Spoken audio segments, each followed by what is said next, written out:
Without further ado, I would like to kick off our short kind of presentations from each of our three featured practitioners today. And we're going to go ahead and start with Alisa. And we did send out the bios for each of you ahead of time, but I will let you kind of introduce yourself, and we'd love to hear about your work. So Alisa, why don't you go ahead and get us started? Okay. Hi, everybody. You can hear me? Yes? Okay. So my name's Alisa del Tufo, and I have been using oral history for social change initiatives for quite a long time. And I'm going to be talking today about really the first time I did this work, which is now quite a long time ago. And it's pretty archival. So a lot of the technology that was used is thankfully no longer used, but it was a really important initiative, and it made a huge difference in my life, the life of New York City, and I think a lot of the participants of the project. So I'm going to screen share. I've never done this before, so we'll see how it works, and I don't want to be boring. I will talk more than what you see on the screens, but there are a couple of images that I think will be helpful to folks, if I can make it work there. Okay, can you see that? Okay, so the way this story starts for me is that I founded an organization in New York City called Sanctuary for Families in 1983, which was dedicated to ending violence in the lives of women and children. And although it was very unique at its time for all sorts of reasons that I won't go into, it was a direct service organization that provided shelter and legal services and services for children and things like that. So the model of the work was really, women came to us and we tried to give them what they needed. An event that occurred in the city in the mid-'80s was the death of a child named Lisa Steinberg, who it's probably longer ago than most of you can remember, but it was a very big deal. And what basically came to the surface in that was that the woman obviously in this photo is Hedda Nussbaum. That was the girl's mother. The father is Joel Steinberg, who is the man with the mustache. And this sort of really brought to the surface a lot of issues around child maltreatment and adult domestic violence, race and class, because this family was very well-to-do. They lived in Greenwich Village. He was an attorney. She was worked for a publishing company. And so the issue of why didn't this family get any intervention or help came up a lot in when the story surfaced. I found the story very compelling and troubling in a lot of ways. And I started talking to the women that were in Sanctuary for Families about the issues that the case raised. And I began to hear a lot from them about how they had stayed in the domestic violence relationship for as long as they did because they thought that it was the best way to protect their children. And then they decided to leave the relationship because they realized that that was the only way to protect their children. And I found that sort of dialectic between this idea of protecting their children, but having very different responses to that, a very compelling kind of story. So I decided that I had to learn more about that. And I also decided that I had to leave Sanctuary in order to do that because I didn't feel that I could run this direct service agency and really explore this issue very well. So I started thinking about whether I should do a kind of social science survey, whether I should do focus groups with women. And through a long process of discernment, I decided that really what I wanted to do was to understand women's stories. And I was fortunate enough to know a few people who were at that time professional oral historians, and out of the goodness of their heart, they basically trained me in how to do oral history. What ended up happening was that I interviewed 45 women who were mothers and were abused, and created a very in-depth participatory process really with the women that told their stories, and learned an awful lot about their ideas about how the systems that were available to them in the city had either helped them or failed them. And the most important thing, however, that I learned was that out of these 45 women, only 2 of them had ever used a domestic violence service agency. And although we all knew that there weren't enough spaces in shelters and things of that nature, the fact that so few had even felt that reaching out to a domestic violence agency was important to them made a very big impression on me. And it became clear in talking to them and listening to their stories that if you were going to do anything really to change this issue of domestic violence, it had to be in the community. It couldn't be in institutions, either governmental institutions or domestic violence institutions, because that's where women were living, working, and connecting with other people. So through a long process that took about a year and a half, the women themselves began to identify issues that were important to them for making change happen in the city. I happened to have friends that worked for people in political office at that time. And what happened was that it led to the development of a kind of Truth and Reconciliation Commission. And we work together as a group to craft testimony, to use pieces of the oral history as the sort of launching point for the policy change ideas. And what ended up coming out of that was a book that summarized parts of their oral histories, used, a friend of mine was the photojournalist as well, and the book is filled with very compelling photographs. I know you can't really see that, but that and the book was, it just happened to come out during a mayoral election time, and it became a huge part of the debate that happened in New York City at that time around policy change. It ended up resulting in a lot of changes in police and the courts and the housing networks and things like that, that the women felt that they were part of and helped to lead that change, and that their stories were instrumental in helping people understand what that change needed to be.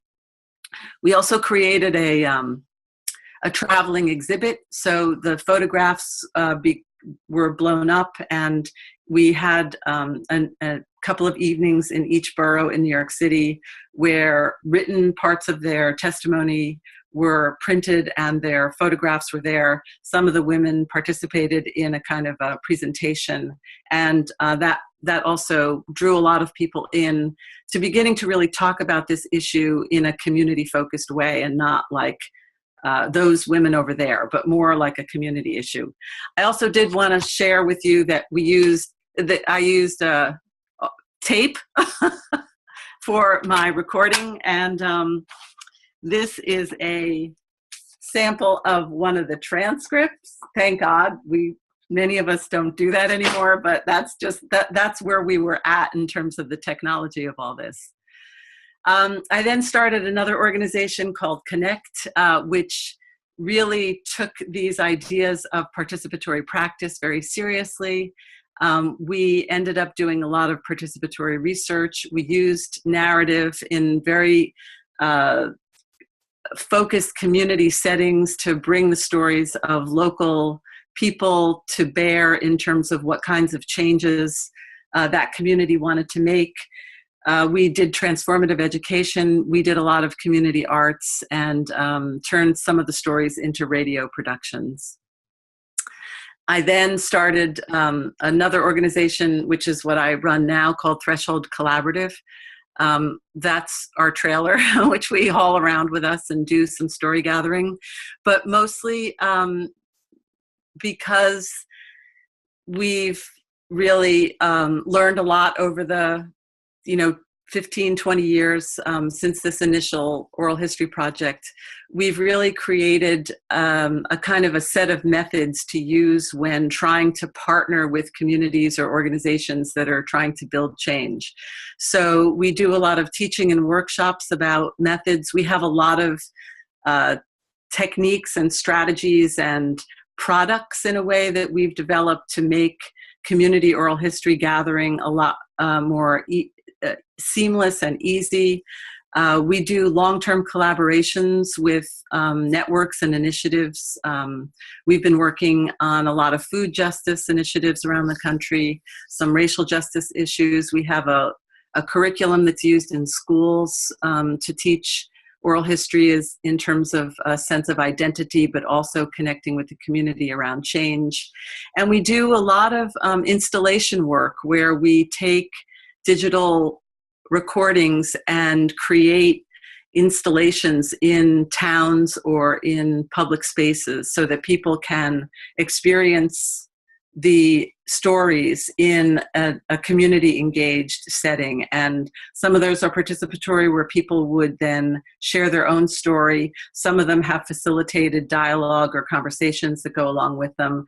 Some are engaged, some are connected with participatory research so that people are sharing more knowledge or ideas. And some of those use mapping,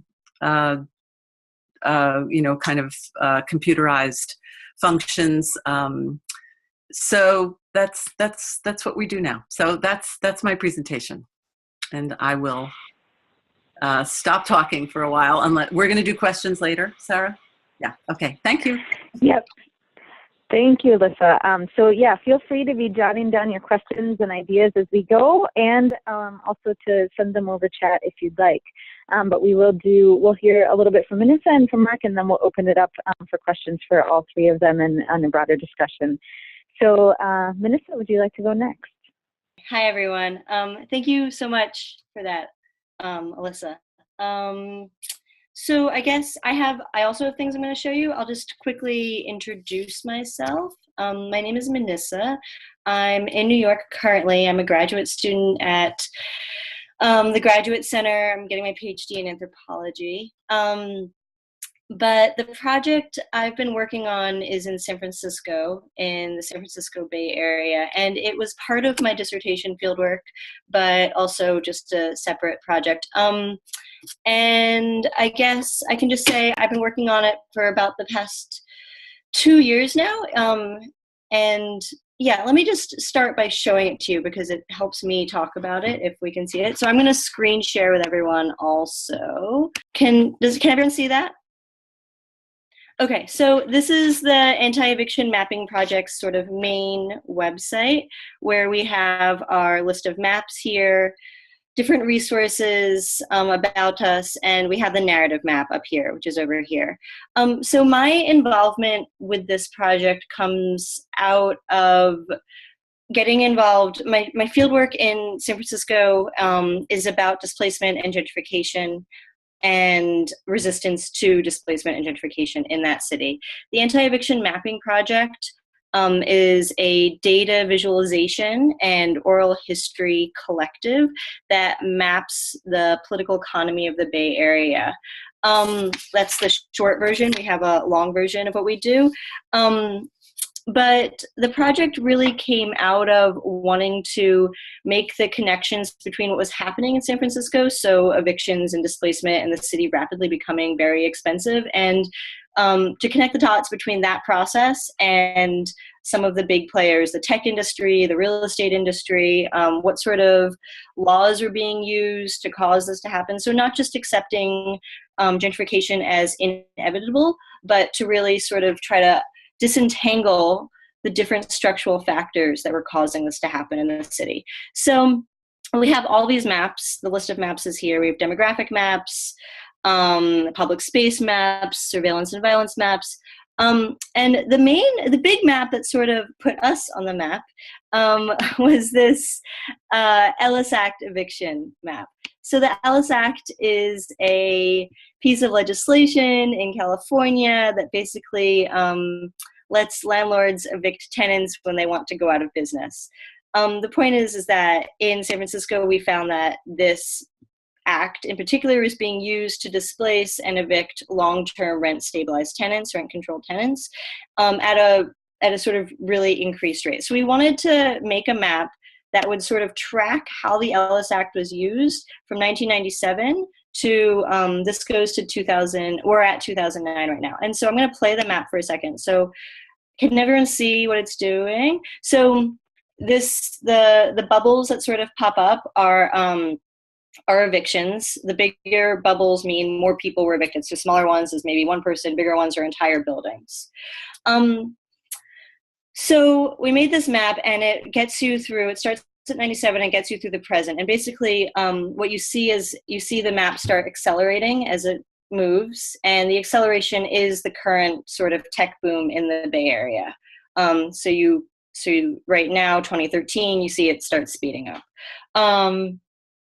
So what the map did when it came out a few years ago was it really affected the conversation about what was happening in the city. It went from being sort of, oh, I heard my neighbor got evicted, my friend got evicted, people sort of talking about it on a very sort of like interpersonal scale, to becoming the conversations in the city, in the media and politicians, because the map really visualized what was happening, right? So when you see the map that's full of all the dots, you get a sense of how much eviction has happened in the city in the past few years.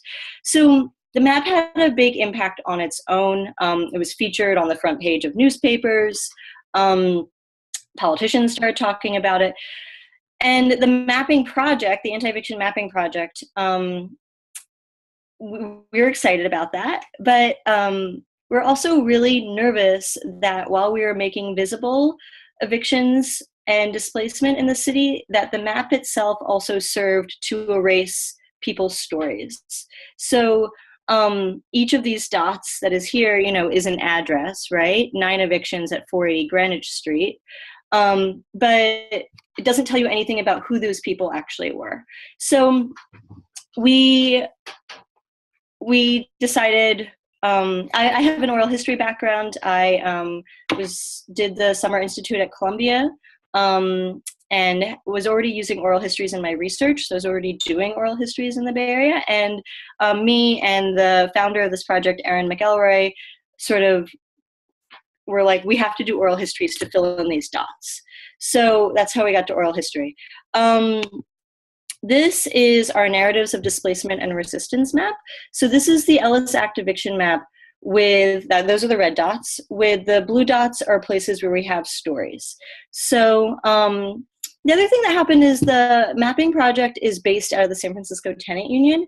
And one other thing we noticed is that at the tenant union, tenants come in, most of the time they're being evicted and need some legal help. They need to understand what's happening.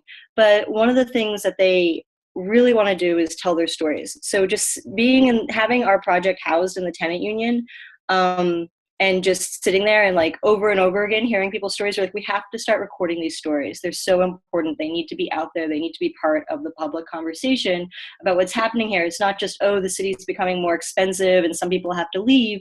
This is their life histories that are being disrupted here. There's histories of neighborhoods, community histories, queer histories that are being totally lost in the city right now. We have to start recording this. So there was a real urgency when we started the project. So anyway, this is our Narratives and Displacement and Resistance map. And so when you now sort of move over the blue dots, you get a little short description. Sarah Brand was a public school teacher and a lifelong city dweller who is currently being Ellis Act evicted. And so you can sort of mouse over them. And then when you click on them, on the side, a sidebar opens. So I'll do that for you right now. I have one open in the next tab, actually, just because it can be a little bit.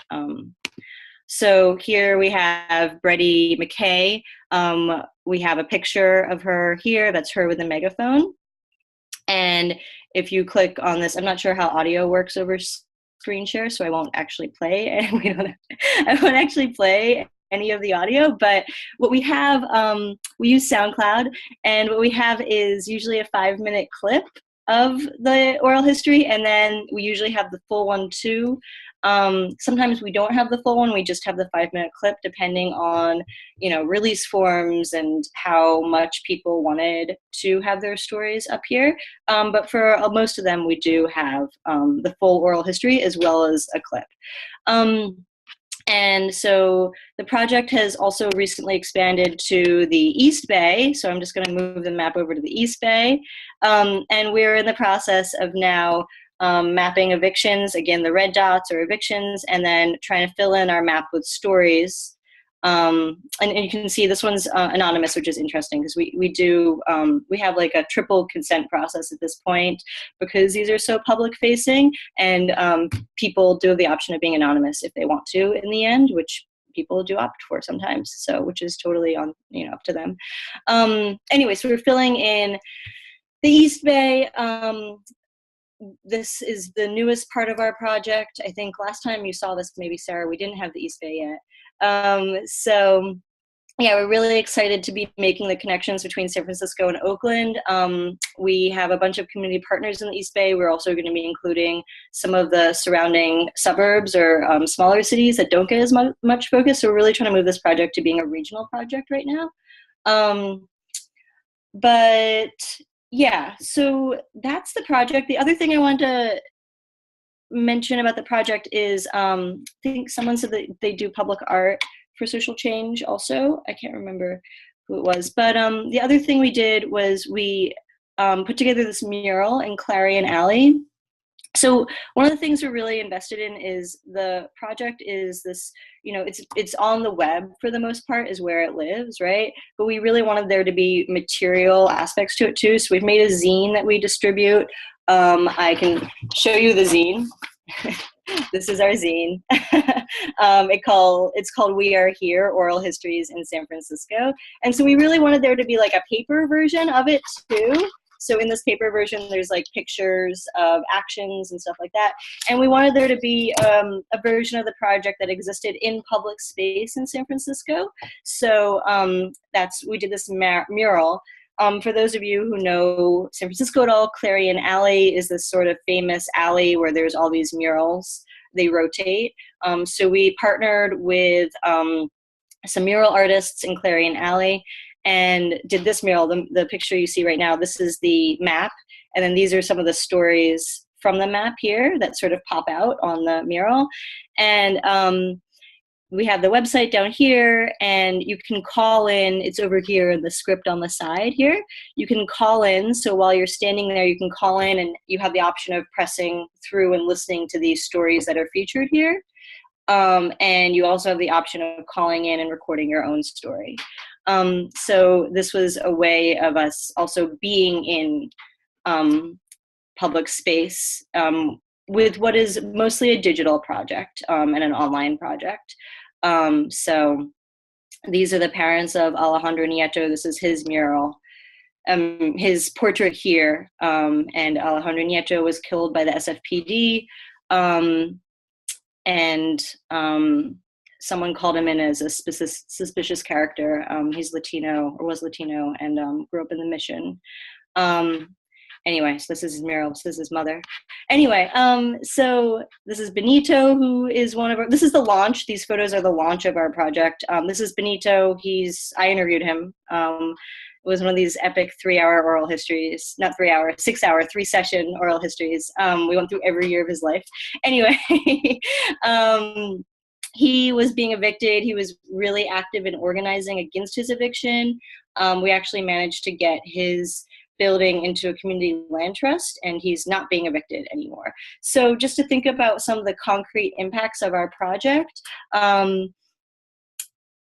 really think that the only reason that we were able to get his building into the community land trust is because his story was so public, and the landlord who was evicting him, when the community land trust came to them and said, listen, we will buy the building, we can put it in the land trust, the whole city was watching the story at that point. And part of that was because he had narrated his entire life, and his entire life was in San Francisco. He was born there. His parents are Filipino. They had migrated there. And so people really got to know Benito, and he was willing to put himself out there. But his story really captured a lot of what's been happening in the city, and also the way that he has been fighting his eviction, the way he sort of mobilized. And so the mapping project, we met him through organizing. So this is Erin here, who is my co-director and the founder of the mapping project. But for us, the project really comes out of a place. Our explicit goal was always for it to be public facing and to have an impact on social change. So we always knew that stories are, I think stories are a huge part of movement building. I think they can intervene into movements, they can intervene into hegemonic conversations about what's happening. And I think that they are part and a core part of how we make movements.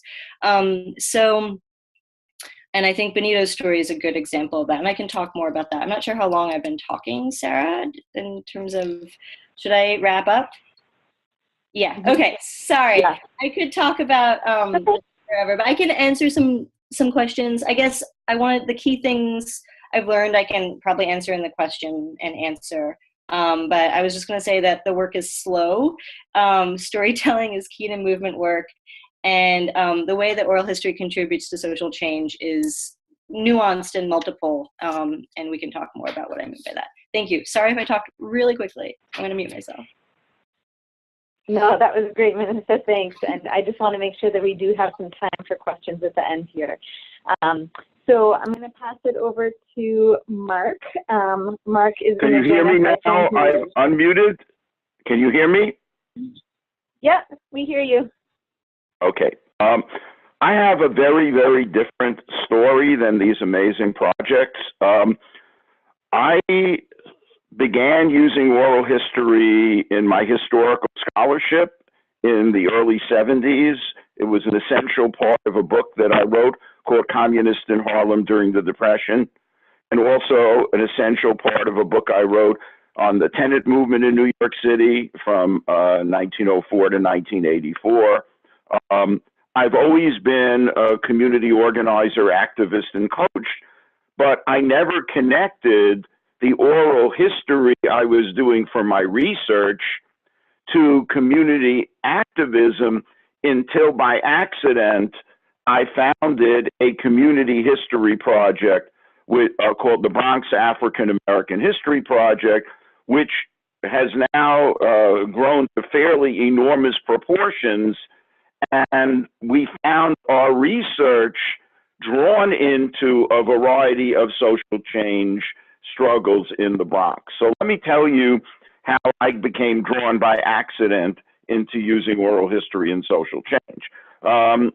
I just finished a book tour for a book I wrote called White Boy, a Memoir, and I got tapped on the shoulder by the director, the archivist for the Bronx Historical Society, who said that they were getting huge numbers of inquiries from community groups for information on Bronx African American history, and they didn't have any information. Would I try to, create a database for them using my departmental colleagues and students at the Department of African and African American Studies at Fordham? So I said I would look into it, and I found something extraordinary. 500,000 people of African descent in the Bronx who were completely invisible in the historical record, except with fighters, crime, and hip-hop. And so what I decided to do, and I had a little time in my hands, is start an oral history project almost on the model of the Federal Writers Project slave narratives. How do you...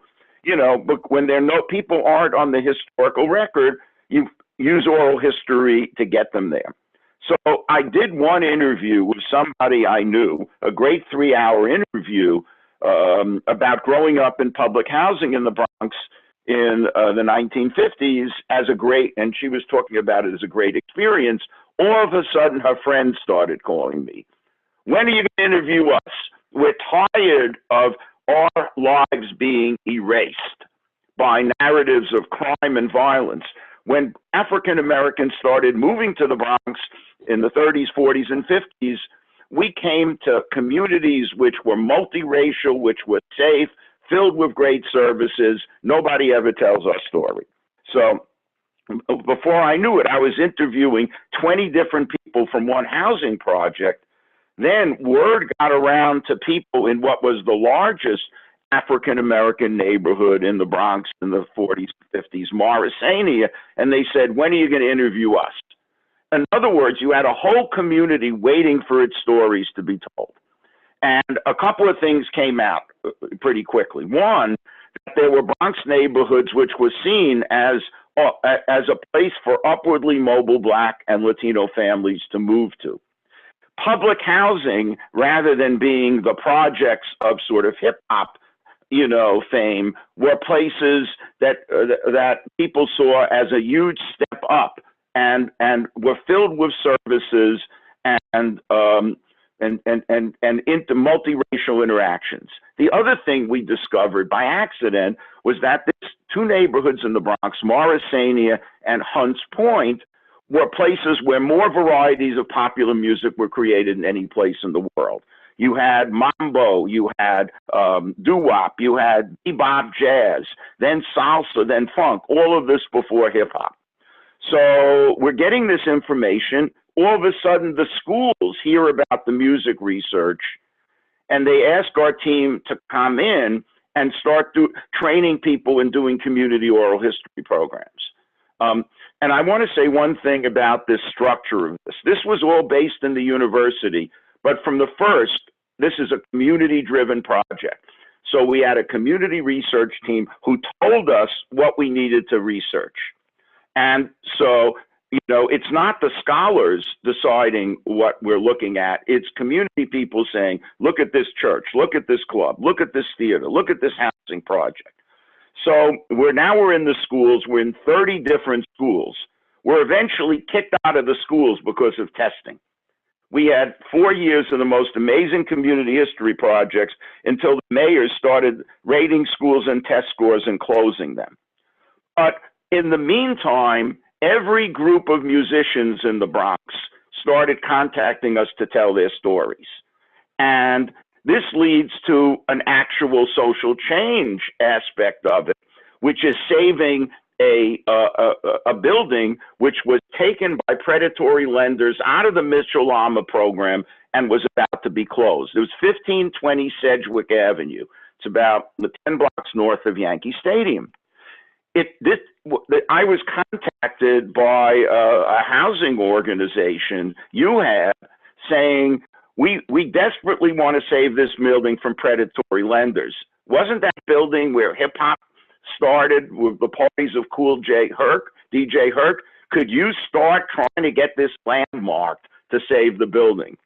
So our team started contacting all the old Bronx DJs, elected officials, and we set in motion, we got so much publicity for this building that the building was eventually refinanced and taken out of the hands of predatory lenders. So this was an actual social change project as a result of the research we'd done on Bronx music history. But that wasn't the only building we saved. One of the things that, and again, we didn't do this with any intention of activism. I mean, I have always been an activist, but I said oral history was something on the side. I mean, that's my history. There's my activism. So here's the other thing that happened. Around 2007, we started noticing in the schools, especially, there are huge numbers of African immigrant children.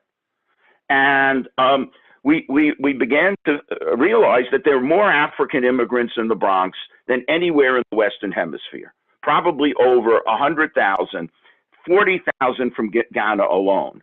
So we began an African immigration initiative in our project.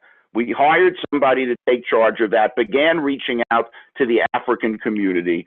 And the largest group in the African immigrant community are Muslims from Francophone Africa. And so after we've been doing this for years and the community embraced this research, we get an email. The largest Islamic center in the Bronx was seized by in a foreclosure sale because they didn't fill out the tax forms in a timely manner, and the city put it up for bid. This is mostly immigrants from Guinea, many of them French speaking. So they ask us, can you help? So Dr. Jane Edward, our African immigration researcher, we began writing position papers. We write briefs for the court, and the courts reverse the city decision and give the building back to the people who were there, wages from cabs and, and owning little stores created this Islamic center. And so that is an example of the kind of thing that came out of this. It's largely an academic project. The goal is to put, 500,000 people on the historical record, though there's a passion here because everybody in the Bronx feels they've been defamed. They've been written out of history. They've been written out of Black history in New York, and they've been written out of the major narrative of Bronx history is the Bronx was a wonderful place for Jews and Irish and Italian people until Blacks and Puerto Ricans came and ruined it. So we're very much about reinventing the narrative, but we've now done almost 300 oral histories. The average interview is 2.5 hours. The average transcript, everything is transcribed, is 65 to 80 pages. All of this is now digitized. Scholars from all over the world are coming, to work with us. But we do have this attitude, the Bronx against the world. We hate Columbia, we hate NYU, we hate CUNY, because they, all this was there. We don't even like the Schomburg. So we have this attitude. We don't work with anybody. You got to come up to us. But this project has huge support in the community. And now the most recent thing is we're now trying to give voice to Bronx Muslims about what their lives are like in 2016 in this toxic climate. So we interviewed this amazing Muslim cleric the other day, Sheikh Musa Drama, and we're going to his, Islamic center soon to interview a whole group as he has brought together. So, I'm incredibly excited by what I hear about in all this amazing social change activism. We're this kind of stage, university-based project doing traditional oral history. It's just the people in the community can't be stayed because they're under attack. And we come when called. And so that's it, we come when called. But we just keep interviewing people, digitizing. We have a book coming out, Before the Fires, an oral history of African American life in the Bronx from the 1930s to the 60s, coming out in the fall. Most of the people we interviewed in the beginning were between 60 and 100 years old. We wanted to get that founding generation of Black migrants to the Bronx while they were still there. Younger people, we don't interview anybody until they demand to be interviewed. It's like they're knocking on the door. When are you going to interview us? It's a whole community was waiting to tell its story. And so this has taken over my life for the last 13 years, and it's the coolest thing I've ever been involved with. But I'm very, we have this serious attitude about you come to us. We don't reach out to anybody. So that's that. Thank you so much, Mark. So let's open this up. We want to take some questions and kind of dig deeper into what you've heard so far. So I think the way that we'll do this is just maybe stack 2 or 3 questions at once and then open it up for folks to respond to that. So feel free to send your question via chat or just unmute yourself and let us know what you want to hear more about.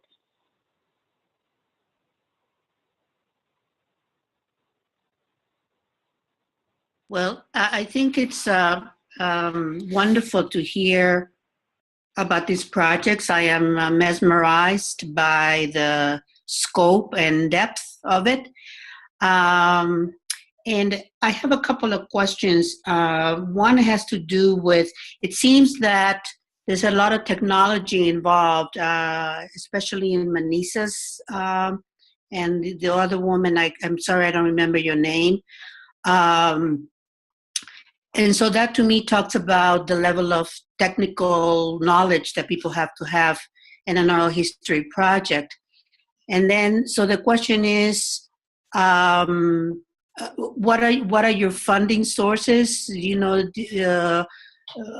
do you find the money, or how do you find the people that have the money? And my second question is about Although you gave some examples in the displacement history in San Francisco, and this gentleman that talked about people of African descent, we are all eager to share our stories, but I am more interested in hearing maybe an anecdote of how the actual project, in the case of people that have been displaced from their apartments or they're being evicted, how the Oral History Project helped them to get another apartment or how to fight the powers that be. So how does the Oral History Project actually helps individuals to be aware that in the struggle we have to do it collectively? We can't go one by one. So I'm going to stop there.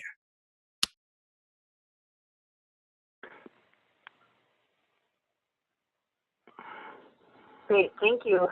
So a couple of questions there, and then we also have I just want to say I'm back. I got cut off. Around the rationale for doing full oral history interviews. Excuse me, can you hear me now?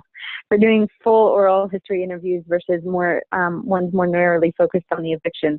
Let's take one more question, and then we'll kind of open it up for Mark and Alisa and Manissa to respond. I have a kind of technical question.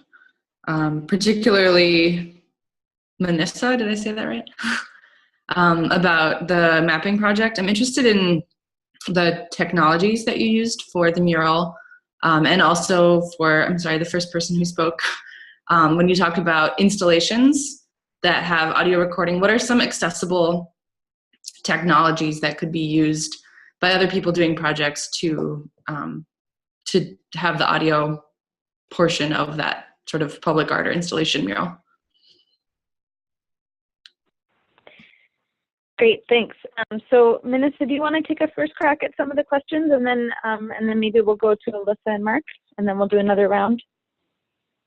Sure. So the questions I heard that were sort of aimed at me. So one about funding, one about the technologies used for the mapping project, one about why do the full interviews, and then I guess there was something else. Oh, how the Oral History Project actually helps people.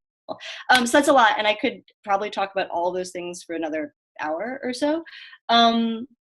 Really quickly with the technology and the mural, we used a fairly, the project itself is very technological, and that partially happens to do with the fact that it's located in the Bay Area, and there are so many tech-savvy people in the Bay Area, and we're not an anti-tech project. We're actually interested in thinking about how we can use technology for social change.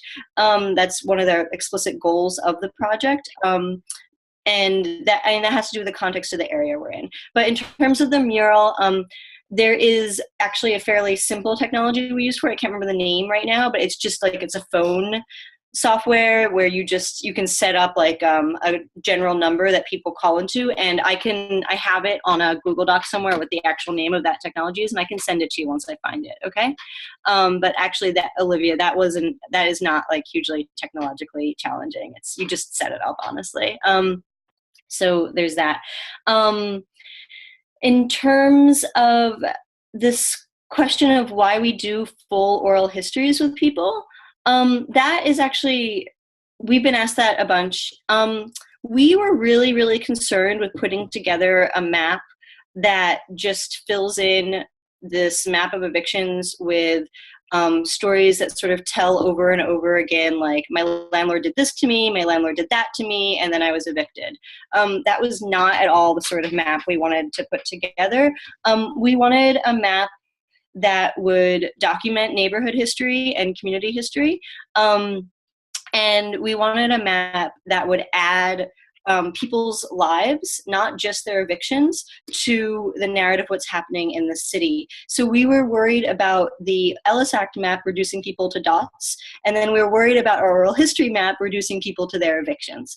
And we do not want to reduce people to their evictions. That is part of their story, but it's not, and it's the reason that they're part of our project, but it is not the entirety of their lives in San Francisco or the Bay Area. We've also found that, reducing people to their eviction or to sort of a sob story or something like that is also not the way that we can help them and that we can build a movement, right? So building a housing movement in San Francisco, a huge part of that has been talking and hearing stories about how people have experienced the city differently and how they've contributed to the city in different ways and what growing up there was like, or why they ended up there. Like, I ended up in San Francisco because I was an outcast and I got kicked out of my home for being queer in the Midwest, and I came to San Francisco and it was a haven for me. Like, those stories are hugely important to understanding San Francisco and understanding how it's changing right now. So that's the abbreviated version. And it's something we talk a lot about, especially with the projects all run by volunteers. Volunteers do the interviews. It's something we talk a lot about with the people who are doing the interviews, to just really make sure, like, listen, you're not just trying to get like the sob story eviction from people. We actually want a sense of their lives. So yeah, and then the question, Antonia, right? Antoni, anyway, sorry. I just am looking at it but in terms of how we actually help people, so the project is connected with a lot of housing organizations in the city that ranging from lawyers, so eviction defense lawyers, to service agencies. We are not a service agency. So, I mean, I think Alyssa can talk to how you combine service and oral history maybe more, but we are not a service agency. We connect people to service agencies. We think of our work as not necessarily helping people to get another apartment per se. We can connect people to who do that, right? But like I said, when in the tenant union, people kept walking in needing to tell their story and then trying to figure out how to use their story to help them understand what's happening, right? And helping people understand what's happening has helped them connect to agencies. We also aren't interested in just we are interested in housing people, right? But we're interested in actually shifting the general conversation in San Francisco, shifting the political landscape in San Francisco, helping to push for legislation that has made affordable housing part of the conversation again, made low-income housing part of the conversation again. So I think we are actually trying to push for collective change, and we are using individual stories to get there. But people don't come to the project to tell their story expecting to end up getting a new apartment out of it. They come to the project to tell their story because they want to contribute also to collective change, and they see how their story is one way to contribute to that. That's also a really short version of a lot of what I could say a lot about all of that. So, but I'm going to stop talking. Thank you, Manissa. Alyssa, would you like to respond to any of the questions?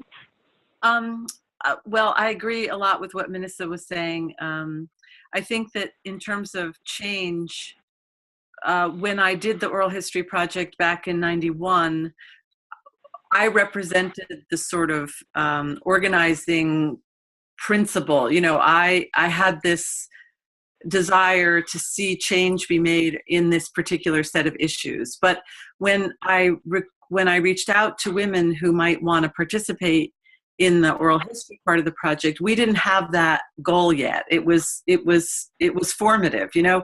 And so women wanted to tell their stories because A, no one ever asked them to tell their stories. That was the very first hope or desire that they had. B, they wanted their stories to maybe help someone else that was in a situation similar to theirs to learn and understand. So for them, there was a collective hope that their story would have an impact on other women who were, in this case, survivors of domestic violence. But for them personally, it was like, no one ever asks me about this. I need to tell this story. This has meaning for me. And the process of telling their story really did help them clarify what they had experienced, what the impact it had had on their lives and the lives of their, family members. And then after that, it gave them the sense of power, maybe, to really participate in a collective change initiative. The way Threshold works now is that because we really are a partnering organization and a capacity building organization, we partner with entities that are what, in a way, what I functioned as in New York City in 1991. So we partner with a food justice network, or we partner with a racial justice initiative, or we partner with a, youth voice project. And so we work with them to help magnify the voices of the people that they're really working with, and we help them strategize and create meaningful opportunities for the voices of their constituents to be shared, to be listened to, and to result in some sort of change. So we do oral histories kind of on an ad hoc basis sometimes, but most of the work we do is really connected to an organization that is moving something forward, and we're helping them in our particular way move their message forward and move their work forward. Funding is hard. We usually co-write proposals with other organizations. Often they have funding that might support community education or outreach or a communication strategy or strategic planning. Sometimes that's how we get funded, but it's not easy. And then technology, digital technology is in everyone's pocket now, and so often the technology is a lot easier to utilize than we think. And Tony, we're of a similar age, and so it's difficult. I'm not a digital native, but I work with digital natives who are able to really take ideas that I might have and turn them into digital reality. And we do a lot of, as I said, installations in communities, including maps, although our maps are often, although they're online, they represent an actual audio, placement of audio in a community. So you might walk from a building to another building to another building, and you can access those stories sometimes through the phone thing that Manissa was talking about, but we also use QR codes. We do murals with QR codes embedded in them and other kinds of community installation projects that use that technology to make the audio available in a community site. So it's kind of very applied, and it's very kind of community arts. So. Great. Thank you, Alyssa. Mark, would you like to weigh in on any of these issues before we take another question or two? In terms of funding, the Fordham funds this project fairly extensively. Every year I get a doctoral student to supervise 5 or 6 undergraduate interns who do our transcribing. We also have reduced time for faculty to work on it. And we have a budget for special events. But none of this came until we showed the community would support this with hundreds of small contributions and some medium-sized. So we have a fund that comes from the community, which keeps us going and in a sense, encourages Fordham to fund us. In terms of, this is a lot of ways a very traditional university-based oral history project. My goal in the beginning was to transform the narrative of Bronx history and to transform the narrative of African-American history in New York. I expected that the major interpretation of our oral histories would be 50 years from now, the same way it was. The slave narratives didn't transform the writing of history until the 1960s and 70s. But people in the community see this history as power. So in addition to saving those buildings, people used it to get funding to save a park, a small park in Morrisania, to rename streets honoring great musicians. And also, it's now the basis of a whole affordable housing complex which is going to take our musical history legacy and turn it into something called the Bronx Music Heritage Center, which is going to have a theater, a studio, an amphitheater, and housing for retired musicians. So it's funny. What we do is we do history, and then people say, let's use it to change our lives. And because the point was, there were all these people who wanted to tell their stories, who felt because of racism, their stories were being erased. And so by telling those stories, the unintended consequences is we're actually changing the Bronx. But that we didn't start out thinking that would be that way. And it's not because of me. All I do is hold it together while other people make stuff happen. And so that's our story. Thanks. I think we have maybe time for one or two more questions if folks want to pop something up, either on the chat or by unmuting yourself.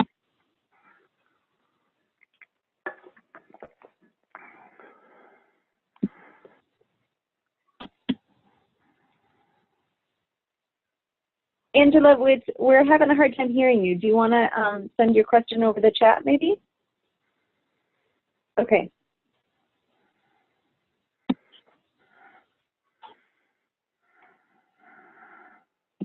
While we wait for the other person, is it possible for the two women that presented and the gentleman that spoke to share their websites or some of the resources that they put on the screen? If you send me an email, I will send you huge amounts of stuff. Naison@fordham.edu. I will send you limitless resources. So just send me an email and I'll share. Thank you. Great, and I will send out an email also after this chat with some of these resources and the websites and encourage you to follow up with additional questions. So here's the question from Angela. Question about public facing. I do journalism where things are expected to be available publicly. How do you navigate permissions and make resources available to other entities while protecting people's privacy? So let's do a quick response to that. Maybe Alisa, do you want to go first on that one?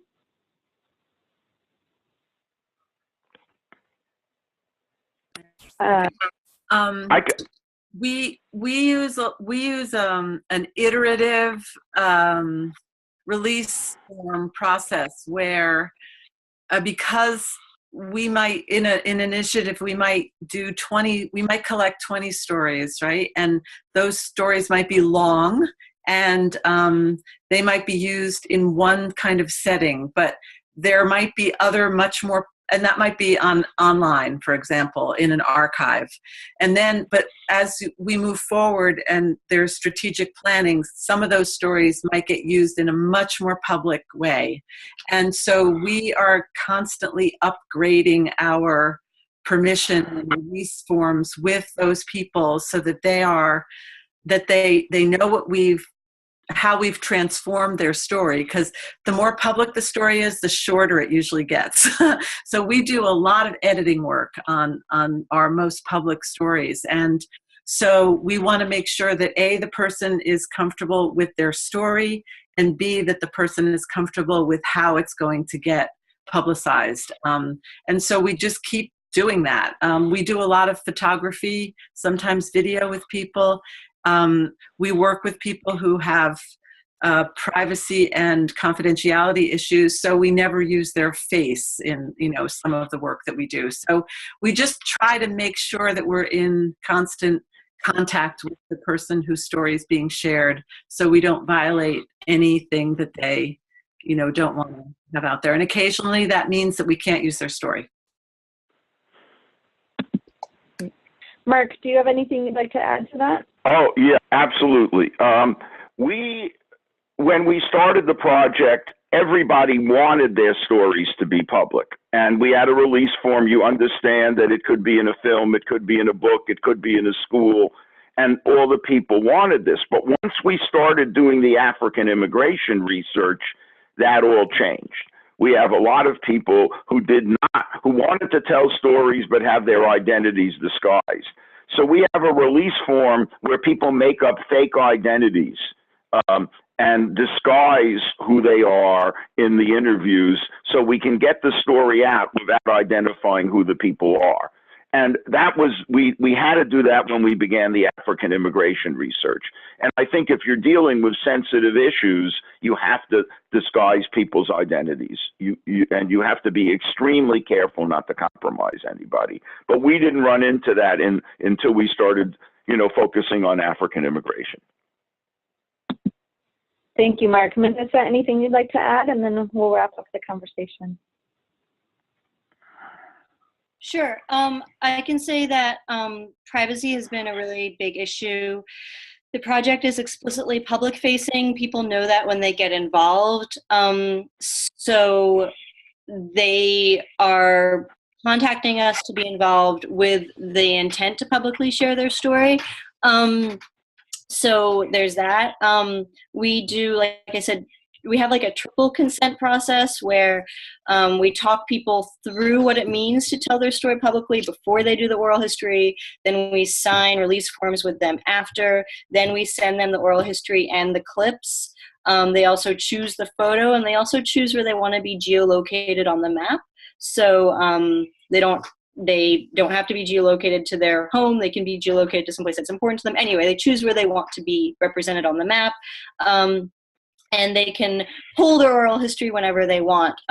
So it's like before we do the interview, we tell you what you're doing and getting yourself into, and then after you sign the actual forms, and then after that, we send all the materials back to you before we put them on the website, and you okay them again, basically a third time. You okay the materials a third time. It's the third time that you had a chance to think through what it means to be on our map.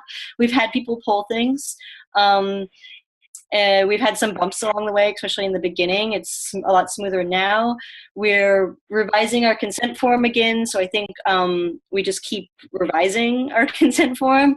I think it's like you keep learning these things. But the other thing I can say about the public facingness of it, is that people can also choose to be anonymous. And so that's a way we've sort of, if people don't want to have their names, they can be anonymous. They can choose whatever name they want to have used. So some people have nicknames, some people have pseudonyms, stuff like that also. But it's an ongoing conversation, especially because some of the interviews are sensitive or have sensitive parts in them. People can also choose areas to edit out, and we try to go through the interviews and be like, are you sure this is okay? I think you should check with your lawyer since you're in the middle of an eviction fight. We also, people embargo their interviews for a year or two.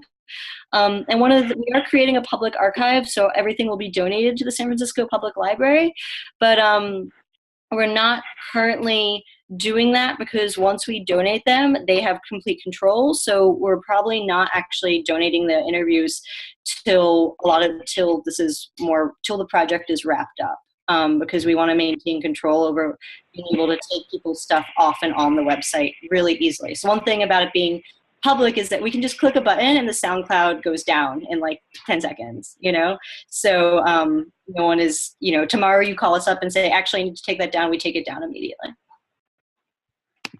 Great. Thanks, Manissa. So I want to be conscious of the time. It feels like there's so much more we could still talk about, but thank you to Manissa and Alisa and to Mark for sharing about your projects here, for being generous with your time and your willingness to follow up with folks afterwards. We'll send out an email kind of follow up here. And I just wanted to share two things. One, please consider becoming a Groundswell member. We're totally very strongly volunteer-run network, and your membership contributions really help keep us going. And second of all, that there's going to be, for folks who want to go deeper into the use of oral history for social change, we're offering our first ever online course. It's a 6-week course. It starts in April on Wednesday from around the same time on Wednesdays for 6 weeks. You can find more information about that on our website and sign up. Registration deadline is this coming Wednesday, March 16th. So please consider joining the class if you want to go a little bit deeper. Great to have you all on the chat today, and thank you for your good questions and attentive listening.